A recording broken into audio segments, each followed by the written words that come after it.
بسم اللہ الرحمن الرحیم۔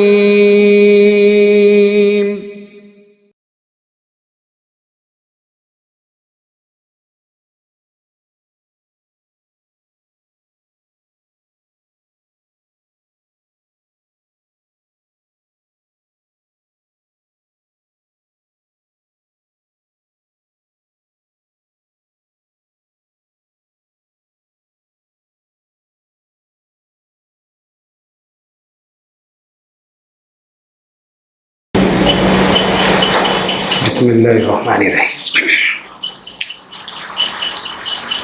الحمد للہ رب العالمین والصلاة والسلام علی اشرف الانبیاء والمرسلین محمد بن عبد اللہ الامین وعلی آلہ وصحبہ الطیبین الطاہرین، اما بعد۔ قال اللہ تبارک وتعالی فی القرآن المجید، اعوذ باللہ من الشیطان الرجیم، بسم اللہ الرحمن الرحیم۔ انما المؤمنون اخوة فاصلحوا بین اخویکم لعلکم ترحمون، صدق اللہ مولانا العظیم۔ وقال النبی صلی اللہ تعالی علیہ وسلم، المسلم اخو المسلم کالجسد الواحد، اذا اشتکى منه عضو تداعى له سائر الجسد من السحر او حمى او كما قال صلی اللہ علیہ وآلہ وسلم۔ بزرگان محترم اور عزیزان گرامی، آپ کے سامنے قرآن مجید کی سورہ حجرات سے ایک آیت تلاوت کی گئی ہے، اور اللہ کے نبی صلی اللہ علیہ وسلم کا ایک فرمان جس کو حدیث پاک کہتے ہیں، آپ کو پڑھ کر سنایا گیا ہے۔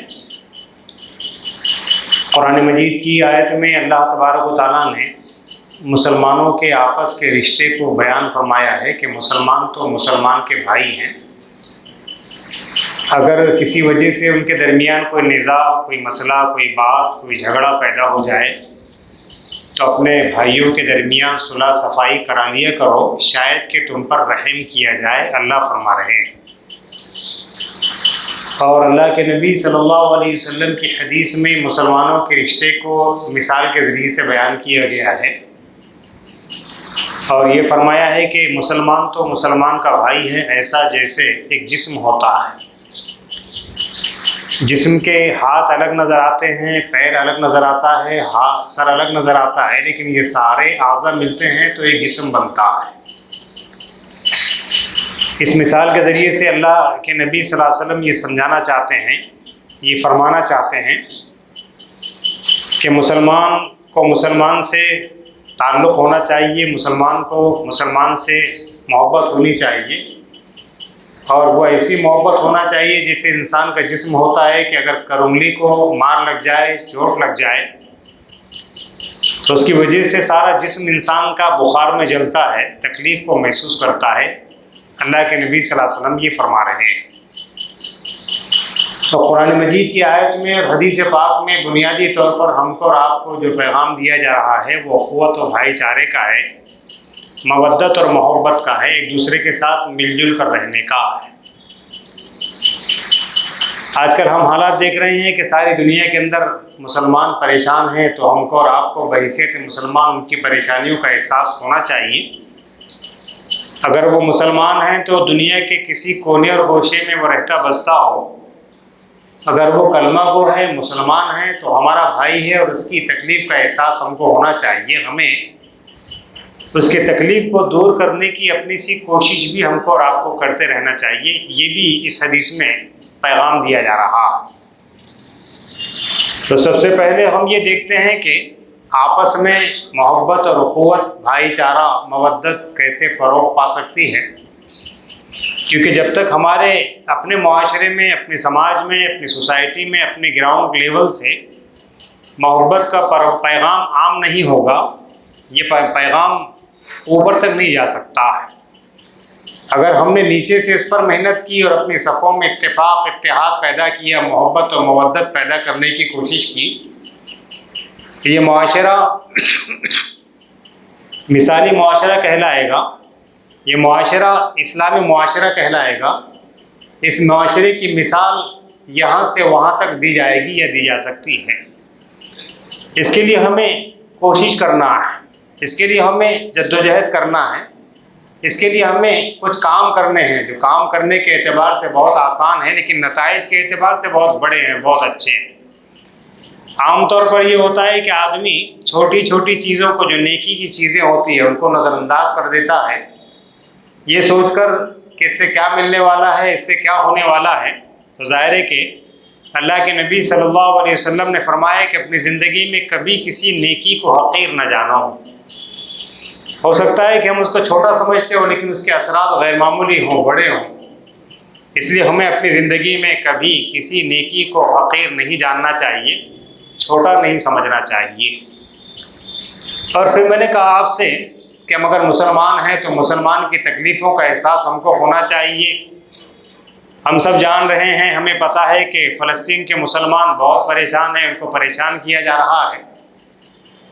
اگر وہ مسلمان ہیں تو ہم کو ان کی تکلیف کا احساس ہونا چاہیے، کیونکہ بہرحال وہ ہمارے بھائی، اور ہم یہ کہہ کر اپنے دامن کو نہیں جھاڑ سکتے کہ صاحب وہ اتنی دور رہتے ہیں، ہم ان کے لیے کیا کر سکتے ہیں، وہ جانے، ان کا کام جانے۔ یہ ہمارے اس اسلامی اخوت اور بھائی چارے کے خلاف بات ہے۔ ہم کو نہ ایسا سوچنا چاہیے اور نہ ہی ایسی کوئی بات اپنے دل میں لانا چاہیے۔ ہم اپنی سی جو کوشش ان کے لیے ہو سکتی ہے وہ ہم کو کرتے رہنا چاہیے، ہم اس کے مکلف ہیں۔ اسباب اللہ تبارک و تعالیٰ پیدا فرمانے والے ہیں، اور ظاہر ہے کہ جب بندہ مومن اپنے بھائی کے لیے کوئی دعا کرتا ہے تو اللہ تبارک و تعالیٰ ضرور اس کی دعا کو قبول فرماتے ہیں۔ ہمیں اپنے مسلمان بھائیوں کے لیے دو کام کرنے ہیں۔ ایک تو ان کے لیے دعا کرنا ہے کہ اللہ تبارک و تعالیٰ خیر کا معاملہ فرمائیں، اور اسلام دشمن طاقتیں جو ان کو پریشان کر رہی ہے اللہ تبارک و تعالیٰ ان کو نیست و نابود کر دے، اور ہر اعتبار سے مسلمانوں کی حفاظت فرمائے۔ اللہ تبارک و تعالیٰ سے ہم کو اور آپ کو دعائیں کرنا ہے۔ اور پھر دعا کے بارے میں ہم کو اور آپ کو یہ بات بھی یقینی جاننی چاہیے کہ دعا بہت بڑا ہتھیار ہے۔ اللہ کے نبی صلی اللہ علیہ وسلم نے فرمایا کہ دعا مخ العبادہ، اور دوسری کہ آپ نے فرمایا کہ دعا ہو العبادہ، جس کا مطلب یہ ہے کہ دعا عبادت کا مغز ہے، حاصل ہے، رزلٹ ہے، پھل ہے، نتیجہ ہے۔ دوسری حدیث میں آپ نے فرمایا کہ دعا ہی عبادت ہے۔ یہ دونوں حدیثیں ہم سے کہہ رہی ہے کہ دعاؤں کا غیر معمولی اہتمام کرنا چاہیے، دعائیں کرتے رہنا چاہیے۔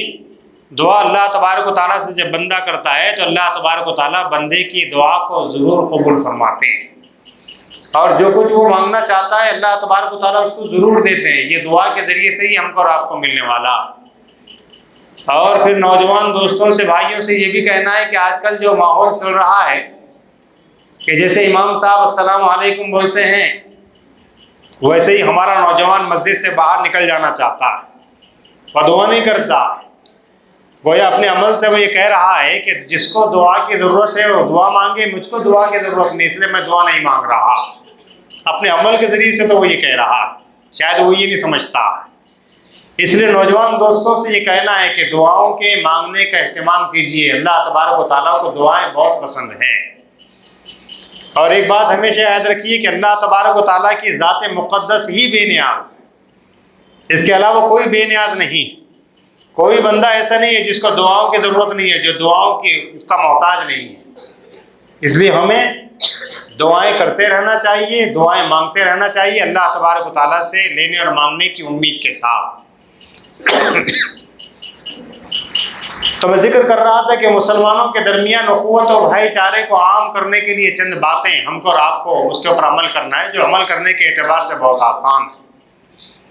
ابو موسیٰ اشعری رضی اللہ عنہ اللہ کے نبی صلی اللہ علیہ وسلم کے ایک صحابی ہیں، وہ بیان فرماتے ہیں کہ مسلمان کی محبت مسلمان کے لیے، ایک مسلمان دوسرے مسلمان کے لیے محبت کے اعتبار سے ایک دیوار کے مانند ہوتا، کہ جس کی اینٹیں الگ الگ نظر آتی ہیں لیکن یہ اینٹیں جب سب مل کر ایک دیوار بنتی ہے تو ایک مضبوط اور پختہ دیوار بنتی۔ اللہ کے نبی صلی اللہ علیہ وسلم نے حدیث میں راوی بیان فرماتے ہیں کہ اپنے ہاتھ کی انگلیوں کو ایسے ملا کر اور ایسے جوڑ کر بتایا ہے کہ مسلمان کو ایسے مسلمان سے محبت ہونا چاہیے، مسلمان کا رشتہ مسلمان سے ایسے مضبوط ہوتا ہے اور ہونا چاہیے۔ یہ حدیث بھی ہم سے کہہ رہی ہے کہ مسلمانوں کو مسلمانوں سے غیر معمولی محبت ہونی چاہیے، مسلمانوں کو مسلمانوں سے غیر معمولی تعلق ہونا چاہیے، ان کو اس کی تکلیف کا احساس ہونا چاہیے۔ یہ حدیث ہم سے اور آپ سے یہ کہہ رہی ہے۔ پھر چند باتیں ایسی ہیں کہ جس کو اختیار کر کے ہم اپنے معاشرے کو اسلامی معاشرہ بنا سکتے ہیں، ان کے اوپر عمل کر کے ہم اپنے معاشرے کو مثالی معاشرہ بنا سکتے ہیں، ان کے اوپر عمل کر کے ہم اپنے معاشرے کی تصویر کو عالمی طور پر پیش کر سکتے ہیں کہ دیکھو اسلام کے ماننے والوں کی اخوت اور بھائی چارے کی مثال دیکھو۔ اس کے بعد اللہ کے نبی صلی اللہ علیہ وسلم کی ان حدیثوں کو یا ان باتوں کو دیکھنا ہے جس کے اوپر عمل کرنا نہایت آسان، اس کے اثرات غیر معمولی بہت بڑے بڑے ہیں۔ اس سلسلے میں اللہ کے نبی صلی اللہ علیہ وسلم نے ہم کو اور آپ کو ایک نسخہ کیمیا دیا ہے کہ اگر چند چھوٹی بڑی باتوں پر، چھوٹی موٹی باتوں پر عمل کر لیا جائے تو انشاءاللہ اس کے غیر معمولی فائدے ہم کو اور آپ کو اپنی زندگی میں دیکھنے کو ملیں گے، جن کا کرنا بھی نہایت آسان ہے ہمارے اور آپ کے لیے، ان کا عمل کرنا بھی ہمارے اور آپ کے لیے نہایت آسان ہے۔ تو سب سے پہلے اللہ کے نبی صلی اللہ علیہ وسلم نے ایک حدیث میں یہ ارشاد فرمایا ہے کہ سلام کو پھیلاؤ۔ ایک حدیث میں آپ نے فرمایا کہ افشوا السلام، اور دوسری حدیث میں آپ بیان فرماتے ہیں کہ السلام قبل الکلام، جس کا مطلب یہ ہے کہ سلام کو پھیلاؤ اور بات کرنے سے پہلے سلام کرو۔ دونوں حدیثوں کا مطلب یہ ہے کہ ہم جب بھی کسی مسلمان سے ملیں اور ملاقات کریں تو ہماری ملاقات کا آغاز سلام سے ہونا چاہیے۔ اس حدیث کے پس منظر میں ہمیں اور آپ کو یہ دیکھنا ہے کہ کیا ہم ہر مسلمان کو سلام کرتے ہیں؟ ہرگز نہیں کرتے۔ ہم تو ان کو سلام کرتے ہیں جن کو ہم سلام کرنا چاہتے ہیں، اور ان کو سلام نہیں کرتے ہیں حالانکہ وہ مسلمان ہے، اس کو سلام اس لیے نہیں کرتے کہ اس کو سلام نہیں کرنا چاہتے۔ یہ تعلقات کے نہایت خراب ہونے کی علامت ہے۔ ہم کو اور آپ کو اپنی زبان ہلا کے السلام علیکم کہنا ہے، کوئی مشکل ہے؟ اور یہ تفریق بھی ختم کر دیجئے کہ صاحب اس کو سلام کریں گے اور اس کو سلام نہیں کریں گے۔ ہر مسلمان کو سلام کریں۔ کیوں؟ اس لیے کہ جب آپ سلام کرتے ہیں تو سلام جس کو کرتے ہیں آپ، اس کے دل میں محبت کی کرن پیدا کر دیتے ہیں۔ اس کو غیر معمولی سمجھیے آپ، بہت بڑی چیز ہے۔ سلام کرنا کوئی چھوٹی چیز نہیں ہے، غیر معمولی چیز، بڑی چیز۔ اس لیے سلام کرنے کو مزاج بنائیے، اس کی عادت ڈالیے، اس کو عام کیجیے۔ قربان جائیے پیغمبر صلی اللہ علیہ وسلم کے کہ آپ بچوں کے پاس جاتے تو ان کو بھی سلام کرتے ہیں۔ اتنے بڑے انسان ہیں، ہم تو آپ کے جوتی کے پیر کے ذروں کے برابر بھی نہیں ہیں، لیکن آپ کا حال یہ ہے کہ بچوں کے پاس جاتے ہیں سلام کرتے ہیں، بچوں کو بھی سلام کرتے ہیں، اور ہمارا حال یہ ہے کہ ہم جس کو چاہتے ہیں سلام کرتے ہیں، جس کو چاہتے ہیں سلام نہیں کرتے ہیں، سلام میں بھی تفریق کرتے ہیں۔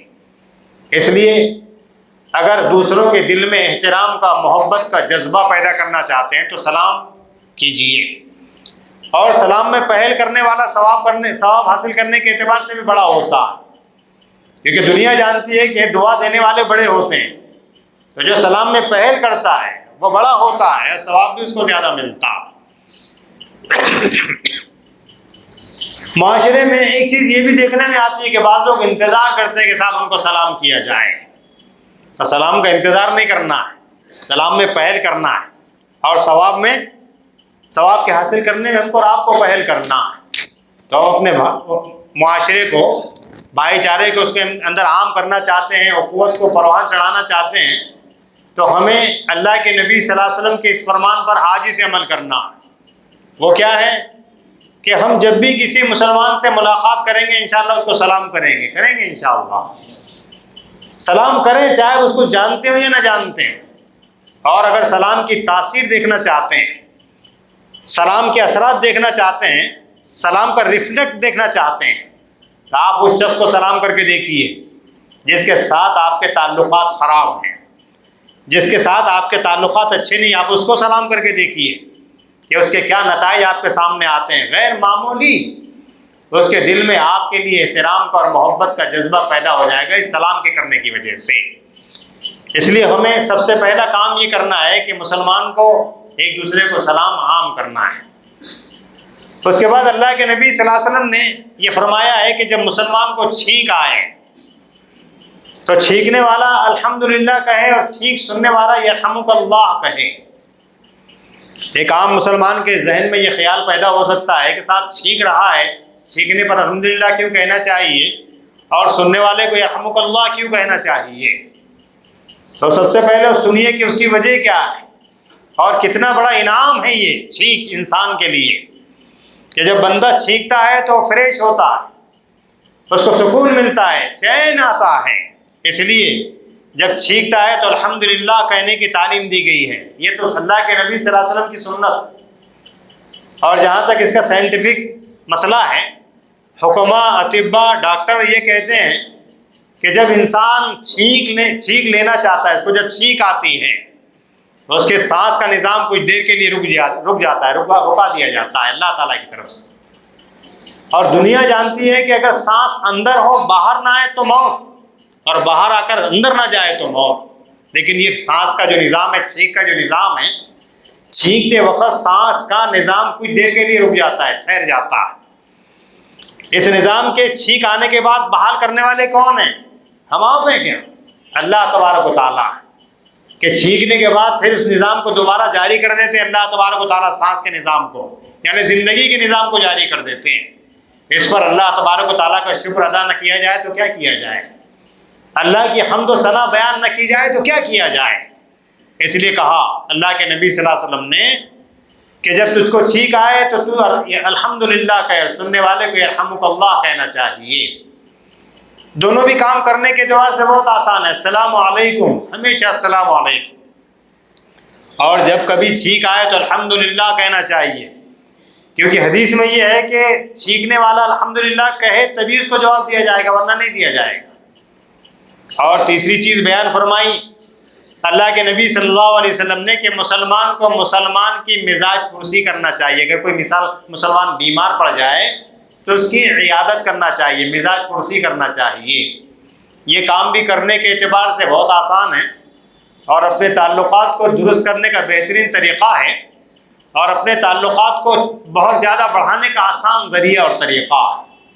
لیکن ہم اپنے جس معاشرے میں رہتے ہیں، ہم نے اپنے آپ کو اس قدر اس کے اندر اتنا مصروف کر لیا، اتنا بزی کر لیا ہے کہ ہمارے معاشرے میں کوئی آدمی، رشتہ دار، جان پہچان والا، پڑوسی آدمی بیمار پڑ کے مر بھی جاتا ہے تو ہم کو اس کی خبر نہیں ہوتی کیونکہ ہم بزی ہیں۔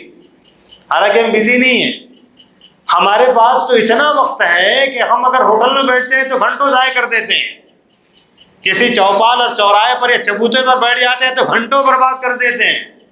ہم مصروف نہیں ہیں، ہم سے کہا جائے کہ یہ کام کرو تو ہم مصروف ہو جاتے ہیں، اور غیر ضروری کام کرنے کے لیے ہمارے پاس وقت ہی وقت ہے۔ تو نوجوان دوستوں سے، بھائیوں سے، تمام حضرات سے یہ کہنا ہے کہ اپنی زندگی سے تھوڑا سا وقت اپنے بھائیوں کے لیے نکالیے۔ جو بیمار ہیں ان کی مزاج پرسی کیجیے، جو بیمار ہیں ان کی تیمارداری کیجیے۔ اپنے تعلقات کو مینٹین کرنے کا ایک ذریعہ ہے، اپنے تعلقات کو بڑھانے کا ایک ذریعہ ہے، مسلمان سے محبت کرنے کا ایک ذریعہ ہی ہے۔ اور مسلمان کو مسلمان سے محبت ہو جائے، اس سے بڑی اور کیا سوغات ہو سکتی ہے مسلمان کے لیے؟ اس لیے کہ ہم کو اس کا مکلف بنایا جا رہا ہے کہ مسلمان کو مسلمان سے محبت ہونا چاہیے، اور یہ محبت پیدا کرنے کے ذرائع۔ پھر آئیے اللہ کے نبی صلی اللہ علیہ وسلم کا فرمان سنتے ہیں اس سلسلے میں کہ آپ صلی اللہ علیہ وسلم نے فرمایا کہ جب کوئی مسلمان کی عیادت کرنے کے لیے جاتا ہے، مزاج پرسی کرنے کے لیے جاتا ہے، تو وہ کتنا بڑا کام کرتا ہے، اللہ تبارک و تعالیٰ کتنے خوش ہوتے ہیں اس سے۔ فرمایا پیغمبر صلی اللہ علیہ وسلم نے کہ جب ایک مسلمان بھائی دوسرے مسلمان کی عیادت کرنے کے لیے جاتا ہے تو عیادت کرنے کے لیے آنے والے کے لیے، جو بیمار کو دیکھنے کے لیے آیا ہے، اس کے لیے اللہ تبارک و تعالیٰ ایک فرشتے کو متعین کر دیتے ہیں کہ اس کے لیے مغفرت کی دعا کرتے رہنا۔ کیا کہیں گے آپ کہ دعا کروانے والے اللہ، دعا کر رہا ہے فرشتہ ایک بیمار کی عیادت کے آنے کے اوپر۔ کیا اللہ تبارک و تعالیٰ اپنے اس بندے کو معاف نہیں فرمائیں؟ اللہ تبارک و تعالیٰ اپنے اس بندے سے راضی نہیں ہو جائیں گے جو اپنے بھائی کی عیادت کے لیے آیا ہے، تیمارداری کے لیے آیا؟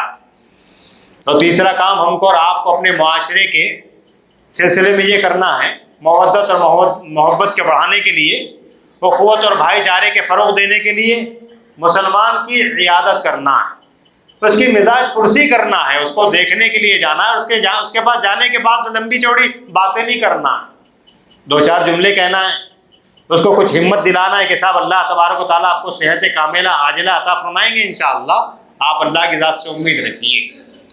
آپ کے اور میرے ان جملوں کے کہنے سے اس کے اندر ہمت آئے گی، کیسی بیماری کیوں نہ ہو، کون سی بیماری کیوں نہ ہو، لیکن جب وہ بندہ اپنے بھائی سے یہ کہتا ہے کہ اللہ تبارک و تعالیٰ آپ کو شفا دے دیں گے انشاءاللہ، آپ اچھے ہو جائیں گے انشاءاللہ، ان جملے کی وجہ سے اس کے اندر غیر معمولی توانائی آئے گی، طاقت آ جائے گی، اور بیمار کو اسی کی ضرورت رہتی ہے۔ یہ کام بھی ہم کو اور آپ کو کرنا ہے۔ چوتھا کام یہ کرنا ہے کہ مسلمان کی تجہیز اور تکفین میں شرکت کرنا۔ یہ وہ چھوٹے چھوٹے کام ہیں جو ہم بہت آسانی سے کر سکتے ہیں اور اپنے معاشرے کی صورت کو اچھا بنا سکتے ہیں، اس معاشرے کو مثالی اور اسلامی معاشرہ بنا سکتے ہیں، لیکن شرط یہ کہ ان کاموں کو غور سے سنا جائے، اس کے اوپر دھیان دیا جائے، اس کے اوپر عمل کیا جائے، اور اپنے بھائیوں کے لیے محبت کے جذبات اپنے دل میں پیدا کیے جائیں۔ چوتھی چیز فرمائی آپ نے کہ مسلمان کو مسلمان کی تجہیز اور تکفین میں شریک رہنا چاہیے۔ کیا کہتے ہیں تجہیز و تکفین کس کو کہتے ہیں؟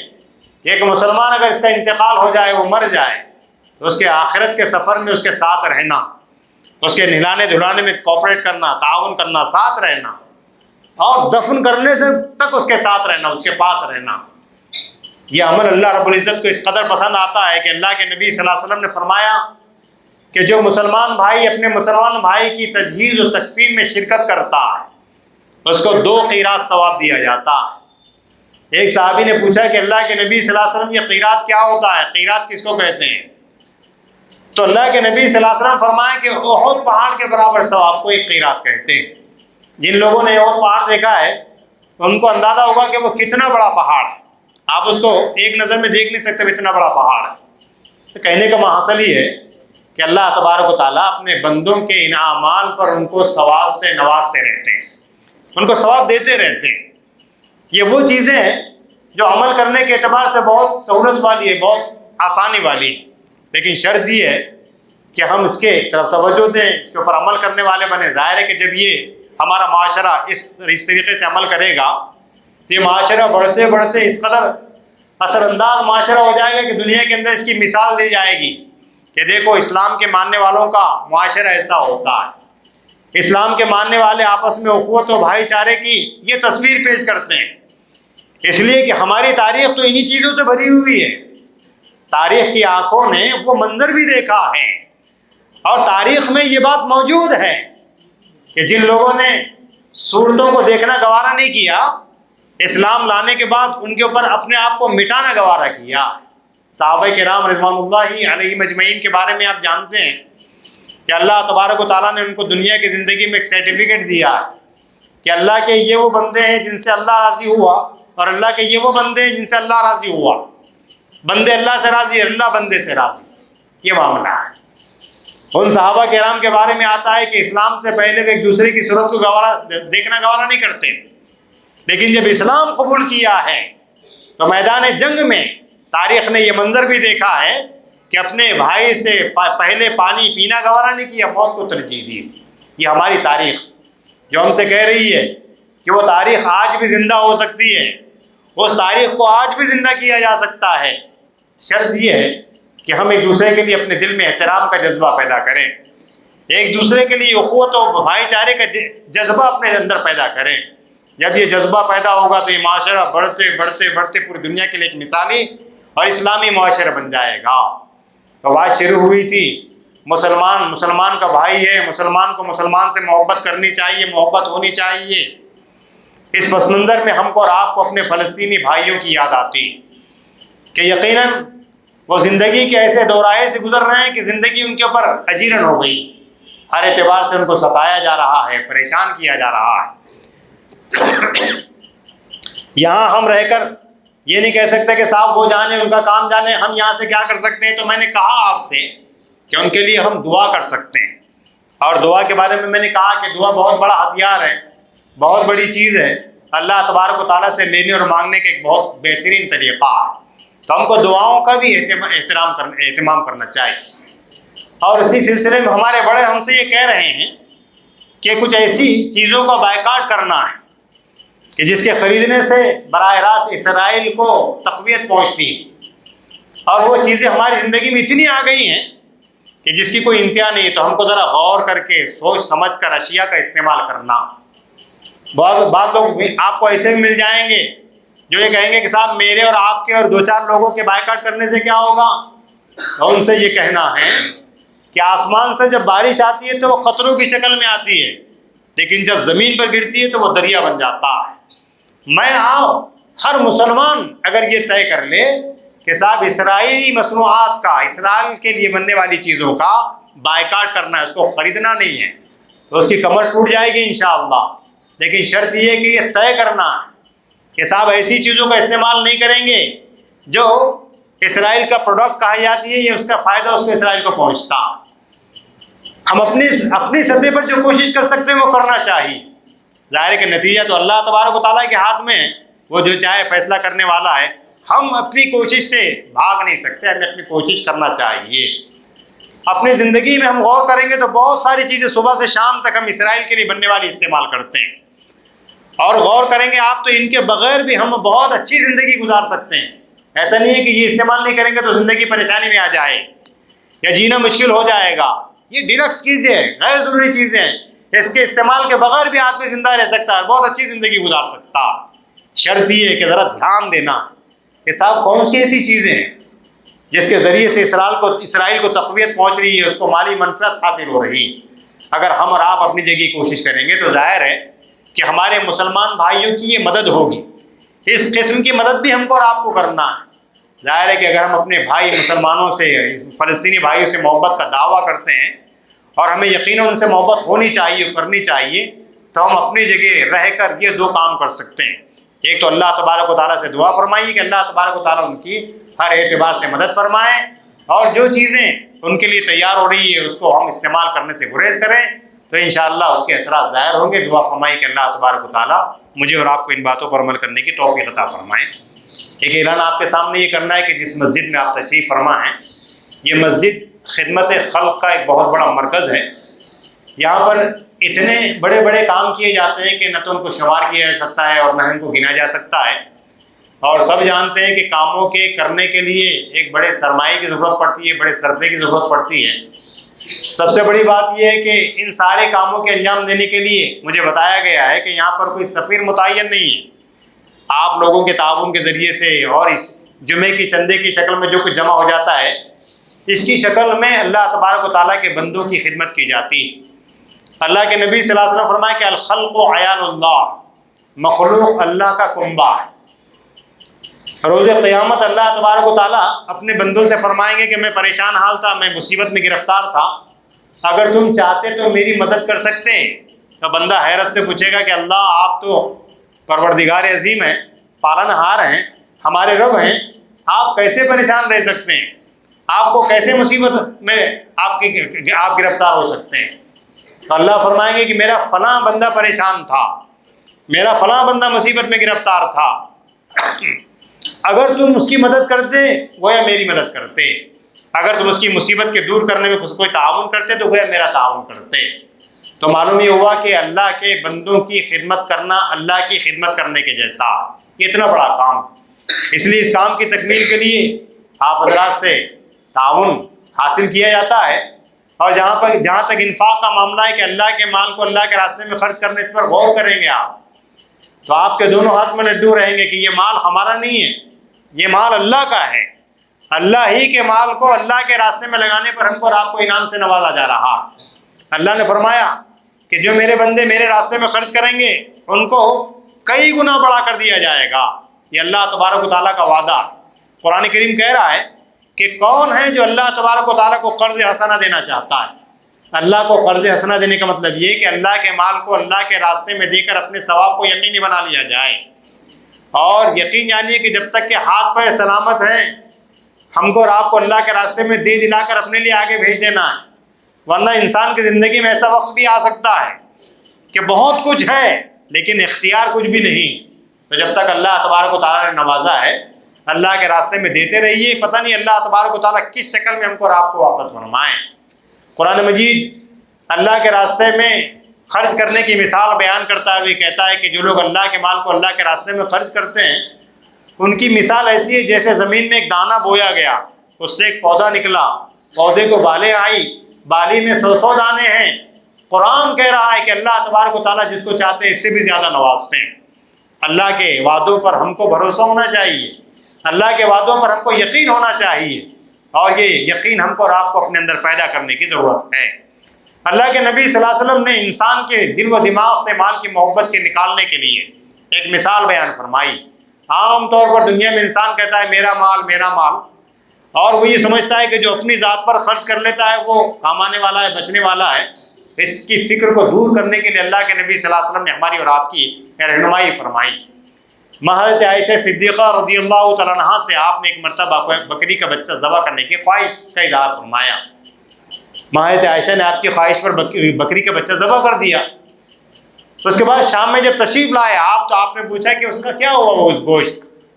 اس پر حضرت عائشہ نے فرمایا رضی اللہ تعالیٰ عنہا کہ پیغمبر صلی اللہ علیہ وسلم ہم نے اپنے لیے تھوڑا سا بچا کے رکھا ہے، بقیہ سارا تقسیم کر دیا، سارا دے دیا، اپنے پاس کچھ بھی نہیں رکھا ہے۔